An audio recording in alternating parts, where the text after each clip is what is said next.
A yau ne da Abdullahi Umar Ganduje ya ƙara sanarwa da mutane masu yan jam'iyyar NNPP da su ƙara shan kuruminsu kuma su ƙara jin daɗi, su ƙara mai da abinsu, su ƙara shishirya kalamansu kuma su san irin maganganun da za su rinƙa gaya game da wannan jam'iyyar ta APC. Ya ce magana ce dai ta cin zaɓe, tunda har iya yau a gobe karfe 8:15 na safe za a rantsar da wannan gwamna namu na Kano, Dr. Abba Kabir Yusuf. Har Dr. Dauda Kahutu da Rara yayin wannan sabuwar wakar tashi ta Ganduje ya sallama tun kan aje gurin taro na rantsuwa na Abba Kabir Yusuf. Wannan sabuwar wakar da Dauda Kahutu da Rara yayi wa Abba Kabir Yusuf, wanda ake kiransa da Abba gida gida kenan, kuma ya ci mutuncin Dr. Abdullahi Umar Ganduje a cikin wannan sabuwar wakar da yayi ta Ganduje ya sallama kan aje gurin rantsuwa ma. Dr. Abdullahi Umar Ganduje a gobe karfe 6 na safe zai tafi Abuja, tunda ya ce ba zai zo gurin wannan rantsawa ba ta Abba Kabir Yusuf, kuma yana ƙara sanarwa da al'umma don Allah a mai haƙuri a yayyafe mai kurakuransa. Wasu abubuwan ya gyara, wasu abubuwan kuma ya ɓata.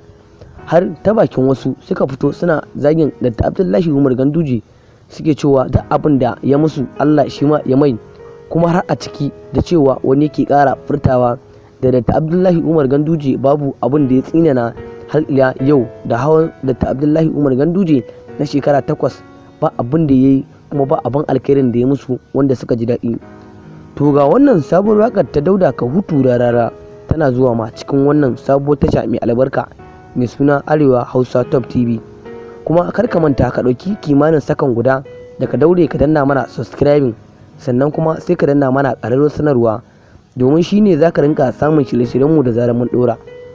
To ga waƙar da Dauda Kahutu ya Rara da yawa Dr. Abdullahi Umar Ganduje ta Ganduje ya sallama tun kan aje gurin rantsuwa. Ga waƙar nan na zuwa ma cikin wannan sabuwar tasha mai suna Arewa Hausa Top TV.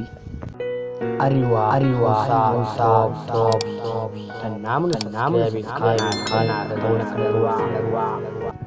Mr. Dauda Kahutu da Rara yayin wannan sabuwar waƙar ta Dr. Abdullahi Umar Ganduje kuma ya ci mai zarafi.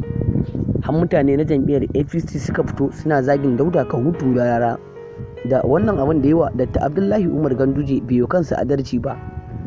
Har ta bakin wani bawan Allah da ya fito ya kara jajjadawa Dauda Kahutu da Rara da a wancan lokacin da aka fito ana zagin babar Dauda Kahutu da Rara har ake ce mata tsuleliya, shine ya fito yana kare Mr. Dauda Kahutu da Rara. Yake kara sanan mai, yake kara daure mai gindi, yake cewa da har idan wani ya kara zagin Dauda Mabar Dauda Kahutu da Rara